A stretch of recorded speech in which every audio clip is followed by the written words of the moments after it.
യുക്തിവാദികൾ, സ്വതന്ത്ര ചിന്തകർ, ശാസ്ത്രാന്വേഷികൾ ഇങ്ങനെ പറയുന്ന കുറേ ആളുകൾ നമുക്ക് ചുറ്റുമുണ്ട്. എല്ലാ വിഷയങ്ങളും സയൻറ്റിഫിക് ടെമ്പർ നമുക്ക് വേണമെന്നും ശാസ്ത്രീയ മനോഭാവത്തിലൂടെ വേണം നമ്മൾ കാര്യങ്ങൾ പഠിക്കേണ്ടത് എന്നൊക്കെ നമുക്ക് ഇവർ ക്ലാസ്സിൽ തരാറുണ്ട്. എന്നാൽ സാമൂഹിക സാമ്പത്തിക വിഷയങ്ങളിൽ തീർത്തും സ്യൂഡോ സയൻറ്റിഫിക് ആയിട്ടും ആശയവാദപരവുമായിട്ടുള്ള ഓരോ തിയറികൾ പടച്ചുവിടാനും അതിനെ ഡിഫെൻഡ് ചെയ്യാനും ഇവർ യാതൊരു മടിയും കാണിക്കുന്നില്ല. എന്തുകൊണ്ടാണ് എന്നതാണ് ചോദ്യം. ഇത് നമുക്ക് കൂടുതൽ ക്ലിയർ ആവുന്നത് ലേബർ തിയറി ഓഫ് വാല്യൂയെ പറ്റി നമ്മൾ ഇറക്കിയ വീഡിയോയ്ക്ക് ശേഷം വന്ന പ്രതികരണങ്ങൾ കാണുമ്പോഴാണ്. ചില പ്രതികരണങ്ങൾ നമുക്ക് കാണാം. ആദ്യമായി ഞാൻ കണ്ട പ്രതികരണം നോൺസെൻസ് ഗ്ലോബലിലെ വാട്സാപ്പ് യൂണിവേഴ്സിറ്റി വരുന്ന ഓരോ ഫേക്ക് ന്യൂസുകളും ഓരോ മണ്ടത്തരങ്ങളും അതേമാതിരി തന്നെ AI മറ്റു സംഭവങ്ങളൊക്കെ ചോദിച്ച് ഇറക്കുന്ന ഒരു കേശവമാമൻ്റെ സൈഡിൽ നിന്നാണ്. അദ്ദേഹം പറയുന്നത് ഞാൻ സമൂഹത്തെ പിന്നോട്ട് അടിക്കുകയാണ്, ഞാൻ അബ്ദുള്ള ബാസിലിനെ പോലെയൊക്കെയാണ് എന്നൊക്കെ പറഞ്ഞാണ് അദ്ദേഹം ഒരു അദ്ദേഹത്തിൻ്റെ വികാരം അവിടെ പ്രകടിപ്പിക്കുന്നത്. ഇപ്പോൾ ആ കമൻറ്റുകൾ കാണുന്നില്ല, പക്ഷേ ഞാൻ 2-3 ദിവസം മുമ്പ് നോക്കിയപ്പോൾ ചില രസകരമായ കമൻറ്റുകൾ അതിനകത്തുണ്ടായിരുന്നു. അതിനകത്ത് ഇദ്ദേഹം പറയുകയാണ്, ഈ labour theory of value present ചെയ്യുന്ന എൻ്റെ ജോലി ഞാൻ രാജിവെച്ച് സഹകരണ സംഘത്തിലും അല്ലെങ്കിൽ ചുമടെടുപ്പ് തൊഴിലാളി യൂണിയനിലൊക്കെ ഞാൻ ജോയിൻ ചെയ്താൽ മാത്രമേ ലേബർ തിയറി ഓഫ് വാല്യൂ പറയുന്നത് ശരിയാവത്തുള്ളൂ എന്നാണ്. അത്രയ്ക്കുണ്ട് ഇവരുടെ ഒരു വിവരം എന്ന് പറയുന്നത്. അതായത് ലേബർ തിയറി ഓഫ് വാല്യൂയുടെ മെറിറ്റ് കാൾ മാർക്സ് 1800 കാലഘട്ടങ്ങളിൽ എഴുതുമ്പോൾ പുള്ളി എഴുതി വെച്ചത് 200 വർഷം കഴിഞ്ഞിട്ട് പ്രതീഷ് എന്ന് പറയുന്ന ആളുടെ ജോലിയെ ബേസ് ചെയ്തിട്ടാണ് ഇതിൻ്റെ മെറിറ്റ് എന്നുള്ള രീതിയിലൊക്കെയാണ്. വാസ്തവത്തിൽ ഇതൊക്കെ എസ്കേപ്പിസമാണ്. അവർക്ക് കൃത്യമായി ഉത്തരമില്ലാത്തതുകൊണ്ട് ഇങ്ങനെയുള്ള ഓരോ കാര്യങ്ങൾ ചെയ്യുന്നതാണെന്ന് ആർക്കും മനസ്സിലാവുന്ന കാര്യമാണ്. അതിനുശേഷം വന്ന വേറൊരു റെസ്പോൺസ് എന്ന് പറഞ്ഞാൽ ജ്ഞാനോദയപക്ഷം മുതലാളിത്തവാദികളിൽ നിന്നാണ്. അവർ പറയുന്നത് ഈ ലേബർ തിയറി ഓഫ് വാല്യൂവും ഹോമിയോപ്പതിയും നമ്മൾ ഡിബങ്ക് ചെയ്യാൻ പോകരുത് എന്നതാണ്. നോൺസെൻസ് അമ്മമാർ ഫോക്കസ് ചെയ്തത് ലേബർ തിയറി ഓഫ് വാല്യൂവും അബ്ദുള്ള ബാസിലിനാണെങ്കിൽ ഈ ജ്ഞാനോദയ ക്യാപിറ്റലിസ്റ്റ് ഭക്തന്മാർ ഫോക്കസ് ചെയ്യുന്നത് ലേബർ തിയറി ഓഫ് വാല്യൂവും ഹോമിയോപ്പതിയാണ്. എൻ്റെ ചോദ്യം, ഈ ജ്ഞാനോദയ പക്ഷത്തിലുള്ള യുക്തിവാദികൾ തന്നെയല്ലേ ലേബർ തിയറി ഓഫ് വാല്യൂ ഡിബങ്ക് ചെയ്ത് വീഡിയോ ചെയ്തത്? അന്നത് ചെയ്തതിന് ശേഷം നമ്മൾ അതിന് മറുപടി ചെയ്യുമ്പോൾ അയ്യോ ഇതിനെ ഡിബങ്ക് ചെയ്യാൻ പാടില്ലേ എന്ന് പറയേണ്ട ലോജിക്ക് എന്താണ് എന്ന് എനിക്ക് മനസ്സിലാവുന്നില്ല. അപ്പോൾ ഇങ്ങനെയൊക്കെയുള്ള ചില പ്രതികരണങ്ങളിൽ നിന്ന് വ്യത്യസ്തമായിട്ട് അനൂപ് നിസീമ എന്ന് പറയുന്ന ഒരു വ്യക്തി ഒരു നീണ്ട ഫേസ്ബുക്ക് പോസ്റ്റ് ഇട്ടിട്ടുണ്ട്. ആ ഒരു പോസ്റ്റിന് ഒരു റെലവൻസ് ഉണ്ട്. എന്താണ് ആ പോസ്റ്റിൻ്റെ റെലവൻസ്? അതിൻ്റെ ലൈക്കുകൾ നിങ്ങൾ നോക്കിക്കഴിഞ്ഞാൽ ജ്ഞാനോദയ പക്ഷത്തുള്ള പ്രോ ക്യാപിറ്റലിസ്റ്റുകളും ഈ സവർക്രൈറ്റ് പക്ഷത്തുള്ള പ്രോ ക്യാപിറ്റലിസ്റ്റുകളും പോയി ലൈക്ക് ചെയ്യുന്നത് നമുക്ക് കാണാൻ പറ്റും. എനിക്ക് ഓർമ്മ വന്നത് രാജമാണിക്യം സിനിമയിൽ മമ്മൂട്ടി പറയാറില്ലേ, എന്നെ നാട് കടത്താൻ വേണ്ടിയിട്ടാണെങ്കിലും ഈ മക്കൾ രണ്ടും ചായ ഉണ്ടായില്ലേ. ഏതാണ്ട് അതാണ്. ക്യാപിറ്റലിസം എന്ന വിഷയം വരുമ്പോൾ ഇവർ രണ്ടുപേരും മച്ച കമ്പനിമാരാണ്. രണ്ടുപേരും കൈ കോർക്കുന്ന കാണാൻ പറ്റും. ബാക്കി എല്ലാ ചൂഷണത്തെക്കുറിച്ചും പല വ്യത്യസ്തമായ അഭിപ്രായം ഉണ്ടെങ്കിലും ക്യാപിറ്റലിസം എന്ന സിസ്റ്റം ഒരു ഒപ്രസീവ് സിസ്റ്റമാണെന്നും we need to dismantle it എന്ന ഒരു സിമ്പിൾ കാര്യം അംഗീകരിക്കാൻ ഇവർക്ക് ഭയങ്കര ബുദ്ധിമുട്ടാണ്. ക്യാപിറ്റലിസ്റ്റ് വിമർശനം വരുമ്പോൾ ഇവർക്ക് സഹിക്കാൻ പറ്റുന്നില്ല. ക്യാപിറ്റലിസ്റ്റ് വിമർശനം അവർക്ക് അംഗീകരിക്കാനും പറ്റുന്നില്ല. കേരള യുക്തിവാദത്തിലെ ഈ രണ്ട് ആശയധാരകളും ക്യാപിറ്റൽ സിസ്റ്റത്തിൻ്റെ എക്സ്പ്ലോയിറ്റേറ്റീവ് നേച്ചർ അംഗീകരിക്കാത്തവരാണ്.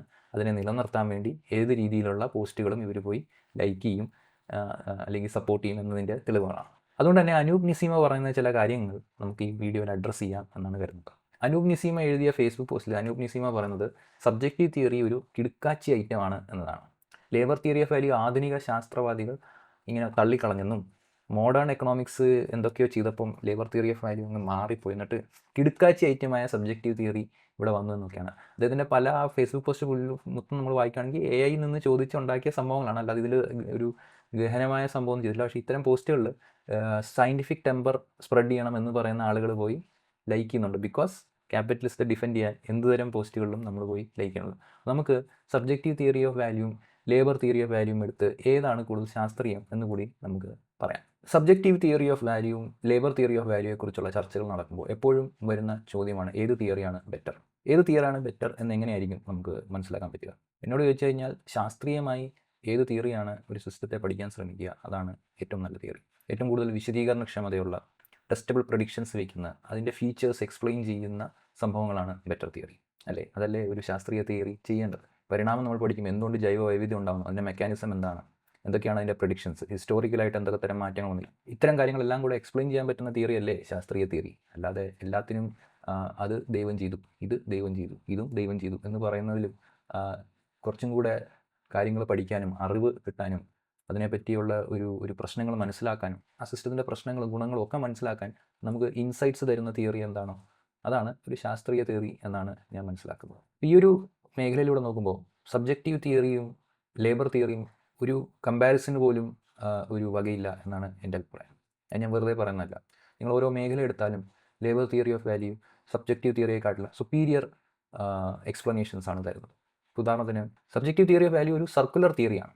കാരണം ഈ വില ഇത്രയും കൂടിയിരിക്കുന്നതിന് കാരണം എന്താണ് എന്നതിന് ചോദ്യത്തിന് ഉത്തരം എന്ന് വെച്ച് കഴിഞ്ഞാൽ അത്രയും വില കൊടുക്കാനുള്ള യൂട്ടിലിറ്റി അതിനുണ്ട് എന്നാണ്. ഒരു എക്സ്ട്രാ യൂണിറ്റും കൂടെ നമ്മൾ കൺസ്യൂം ചെയ്യുമ്പോൾ അത്രയും സന്തോഷം നമുക്ക് കിട്ടുന്നുണ്ട് എന്ന്. അതുകൊണ്ടാണ് ഇത്ര വില വരുന്നത് എന്നാണ് അവർ പറഞ്ഞത്. നിങ്ങൾ ചോദിക്കുകയാണ്, ഓക്കെ, അപ്പോൾ ഒരു യൂണിറ്റും കൂടെ കൂടുമ്പോൾ ഇത്രയും സന്തോഷം ഇവർക്ക് കിട്ടുന്നുണ്ട് എന്ന് നിങ്ങൾക്ക് എങ്ങനെ അറിയാം? അപ്പോൾ അവർ പറയും, അത് അത്രയും വില നിൽക്കുന്നതുകൊണ്ട് നമുക്ക് കാണാമല്ലോ. വില നിശ്ചയിക്കാൻ യൂട്ടിലിറ്റി വേണം, യൂട്ടിലിറ്റി ഇങ്ങനെയാണെന്ന് നിശ്ചയിക്കാൻ വില വേണം. ഇങ്ങനെ സർക്കിൾ അടിച്ചുകൊണ്ടിരിക്കും. ലേബർ തിയറി ഓഫ് വാല്യൂ അങ്ങനെ ഒരു സർക്കുലർ നിർവചനത്തിൽ നിൽക്കുന്നതല്ല. സമൂഹത്തിൽ ആവറേജ് ആയിട്ട് ഒരു കമ്മോഡിറ്റി പ്രൊഡ്യൂസ് ചെയ്യാനുള്ള അധ്വാന സമയമാണ് ഇവയെ നിർണ്ണയിക്കുന്നത് എന്ന ഒബ്ജക്റ്റീവ് ഡെഫിനിഷനാണ് തരുന്നത്. അതിൽ തന്നെ ഒരു തിയറി ആശയവാദവും മറ്റേ തിയറി മെറ്റീരിയലിസമായി മാറുന്നുണ്ട്. ഇത് മാത്രമല്ല, കേരളത്തിലുള്ള യുക്തിവാദികളും സ്വതന്ത്രരും നിരന്തരം മാർക്സിസത്തെ അറ്റാക്ക് ചെയ്തിരുന്നത് അത് ഫോൾസിഫയബിൾ അല്ല. കാൾ പോപ്പർ എന്തോ പറഞ്ഞു, കാൾ പോപ്പറിൻ്റെ ഫോൾസിഫയബിലിറ്റി ക്രൈറ്റീരിയ ഒന്നും തന്നെ മാർക്സിസത്തിനെ ബാധിക്കുന്നില്ല, അതുകൊണ്ട് തന്നെ ഇത് ശാസ്ത്രീയമല്ല എന്നുള്ള രീതിയിലായിരുന്നു. ഇതേ യുക്തിവാദികളും നാസ്തികരും സ്വതന്ത്ര ചിന്തകരും സബ്ജക്റ്റീവ് തിയറി വാല്യൂവിനെ പൊക്കി പറയുന്ന പോസ്റ്റിൽ പോയി ലൈക്ക് അടിക്കുന്നത് നമുക്ക് കാണാൻ പറ്റും. ഞാനിവിടെ ഉന്നയിക്കുന്ന ചോദ്യം subjective theory of value falsifiable ആണോ എന്നതാണ്. എന്താണ് സബ്ജക്റ്റീവ് തിയറി വാല്യൂ പറയുന്നത്? ആളുകളുടെ പ്രിഫറൻസ് ആണ് എന്നതാണ്. ആളുകളുടെ വ്യക്തിപരമായിട്ടുള്ള അല്ലെങ്കിൽ മാനസികപരമായിട്ടുള്ള സാറ്റിസ്ഫാക്ഷനാണ് വാല്യൂ എന്നാണ്. ഇതിൽ നിന്ന് വന്നിട്ടുള്ള മാർജിനൽ യൂട്ടിലിറ്റി തിയറി ഒക്കെ പറയുന്നത് ഒരു എക്സ്ട്രാ യൂണിറ്റ് ഓഫ് കമ്മോഡിറ്റി നമ്മൾ കൺസ്യൂം ചെയ്യുമ്പോൾ നമുക്ക് കിട്ടുന്ന എക്സ്ട്രാ സന്തോഷമോ അല്ലെങ്കിൽ വിഷമൊക്കെയാണ് ഈ മാർക്കറ്റിനെ നിയന്ത്രിക്കുന്നത് എന്നതാണ്. അങ്ങനെയാണെങ്കിൽ ഇത് ഫോൾസിഫയബിൾ ആണോ എന്നാണ് ഞാൻ ചോദിക്കുന്നത്. ഇപ്പം എൻ്റെ മുമ്പിൽ ചായയും കാപ്പിയുണ്ട്. ഞാൻ ചായ ചൂസ് ചെയ്യുന്നു ഓവർ കോഫി എങ്കിൽ അവർ പറയും ചായക്കാണ് ഞാൻ കൂടുതൽ യൂട്ടിലിറ്റി കൊടുത്തത്, അതുകൊണ്ടാണ് നടന്നത്. പക്ഷെ ഞാൻ കാപ്പിയാണ് എടുത്തതെങ്കിൽ അവർ പറയും അത് ഞാൻ കാപ്പി കൂടുതൽ വാല്യൂ ചെയ്തു, അല്ലെങ്കിൽ കാപ്പി കുടിക്കുമ്പോഴാണ് കൂടുതൽ യൂട്ടിലിറ്റി. ഞാൻ പോയി ഒരു ചീപ്പ് ഫോൺ മേടിച്ചു കഴിഞ്ഞാൽ അവർ പറയും അത് വില കുറഞ്ഞ ഫോൺ മേടിക്കുമ്പോഴാണ് അവൻ്റെ യൂട്ടിലിറ്റി സാറ്റിസ്ഫൈ ആകുന്നത് എന്ന് പറയും. ഞാൻ പോയി വില കൂടിയ ഫോൺ മേടിച്ചാൽ അവർ പറയും വില കൂടിയ ഫോൺ മേടിക്കുമ്പോഴാണ് അവൻ്റെ യൂട്ടിലിറ്റി മീറ്റ് ആകുന്നത്. ഞാൻ കംപ്ലീറ്റ്ലി യൂസ്ലെസ് ആയിട്ടുള്ള എന്തെങ്കിലും ഒരു സാധനം എടുത്ത് മേടിച്ചു എന്ന് വിചാരിച്ചു, അപ്പോൾ അവർ പറയും അത് അവർ ചെയ്തത് അങ്ങനെ ചെയ്യുമ്പോൾ അവനൊരു സ്റ്റാറ്റസ് എന്ന് പറയുന്ന ഒരു യൂട്ടിലിറ്റി അവൻ്റെ മീറ്റ് ആവുന്നുണ്ട്. ചുരുക്കി പറഞ്ഞു കഴിഞ്ഞാൽ എന്ത് തരം ഡേറ്റയും ഇത് വിശദീകരിക്കും. അതാണ് യൂട്ടിലിറ്റി തിയറി. കാരണം യൂട്ടിലിറ്റി തിയറി പ്രകാരം ആളുകൾ മേടിക്കുന്നത് അങ്ങ് വിശദീകരിക്കാൻ ശ്രമിക്കുകയാണ്. ഇവൻ ഇത് ചെയ്തു, അപ്പോൾ പിന്നെ അവൻ എന്തെങ്കിലും കാരണം കാണുമല്ലോ, അത് ഇതാണ്, അത് ഈ യൂട്ടിലിറ്റി ആണ് എന്ന് പറഞ്ഞിട്ടാണ് അങ്ങ് വിശദീകരിക്കാൻ ശ്രമിക്കുകയാണ്.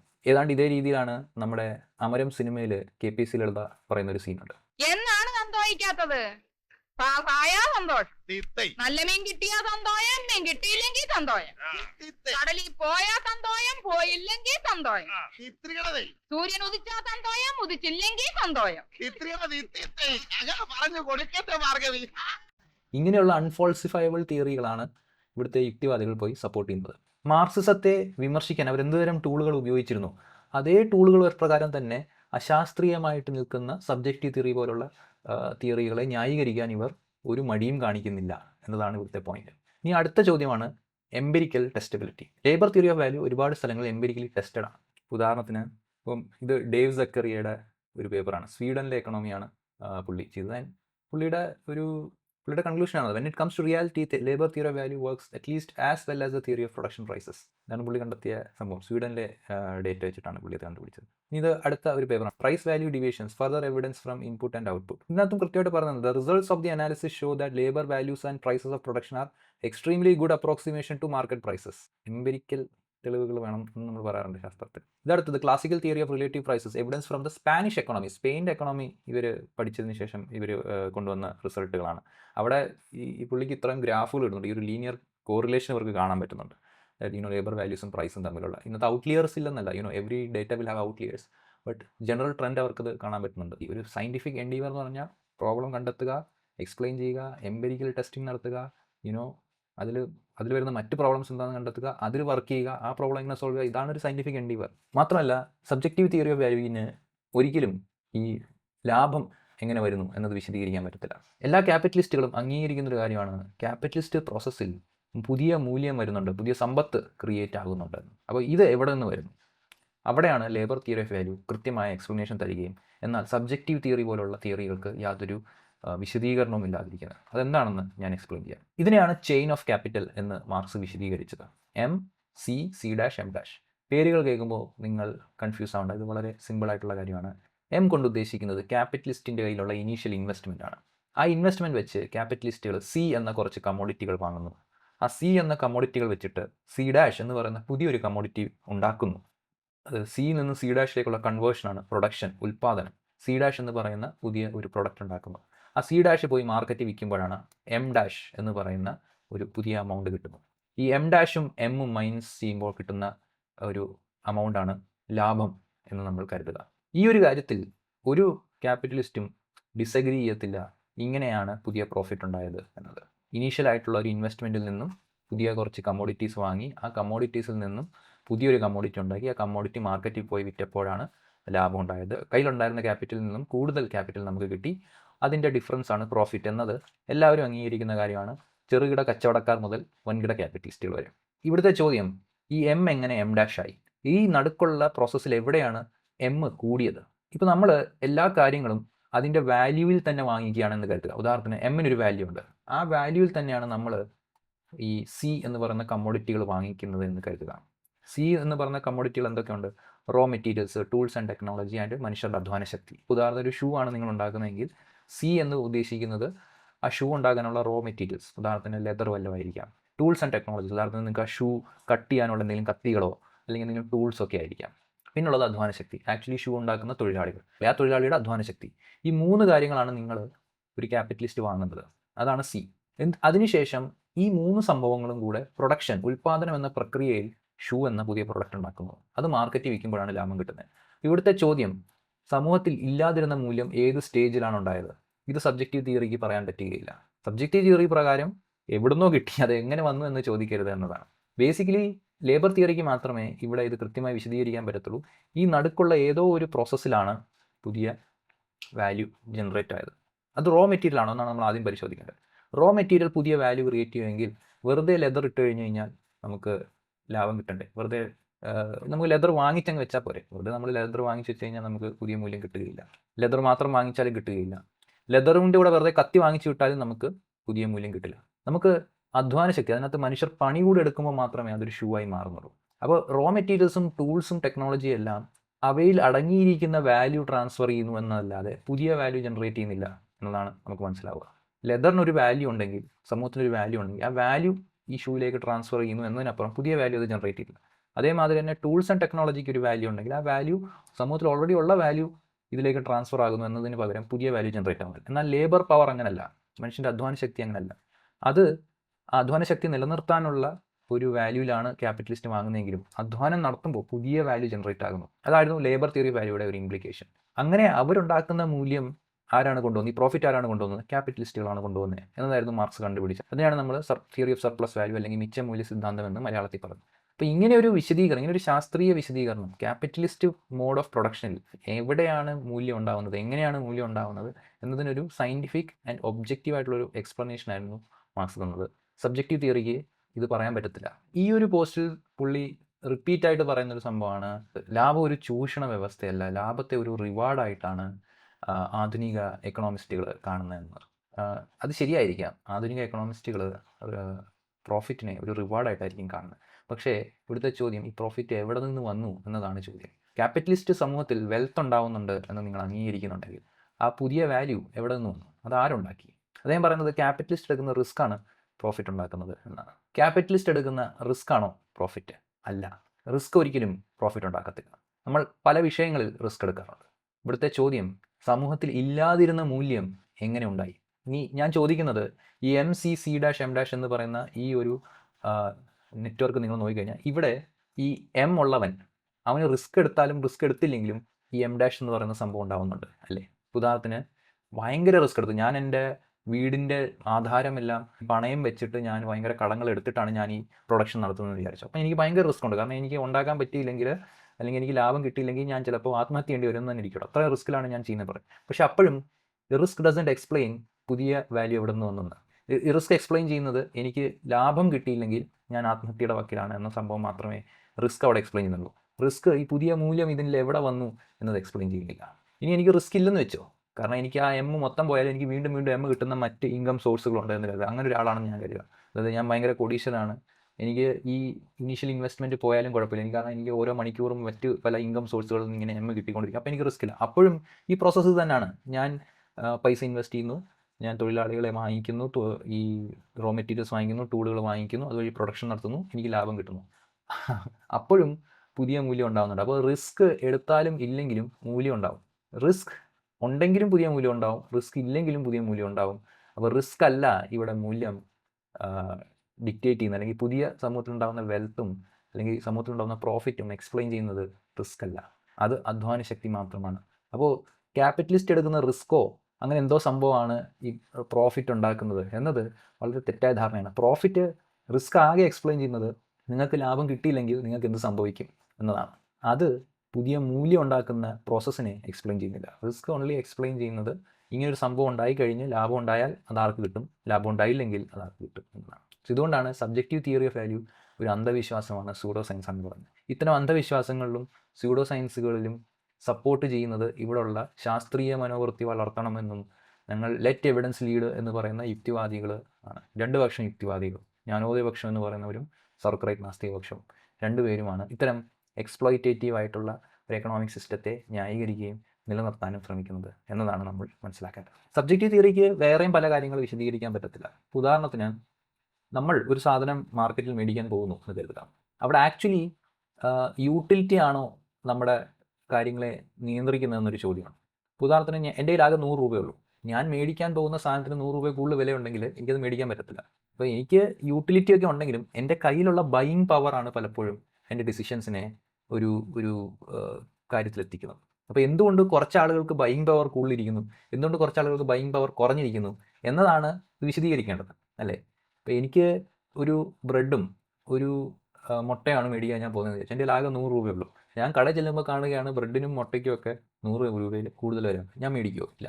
പക്ഷേ എൻ്റെ ഒരു 1000-10,000 രൂപ ഉണ്ടെങ്കിൽ ചിലപ്പോൾ ഞാൻ മേടിച്ചേനെ. അപ്പം എൻ്റെ യൂട്ടിലിറ്റിയേക്കാളും കൂടുതൽ എൻ്റെ കയ്യിലുള്ള പൈസ എത്രയാണ്, ആൻഡ് മാർക്കറ്റിൽ അത് എത്ര രൂപയ്ക്ക് വിൽക്കപ്പെടുന്നു എന്നതും കൂടെ ഇവിടെ ഒരു ഫാക്ടറാണ്. അപ്പം എന്തുകൊണ്ട് കുറച്ച് ആളുകളുടെ കയ്യിൽ വളരെ കുറച്ച് എമൗണ്ട് ഓഫ് പൈസ മാത്രം എത്തുന്നു?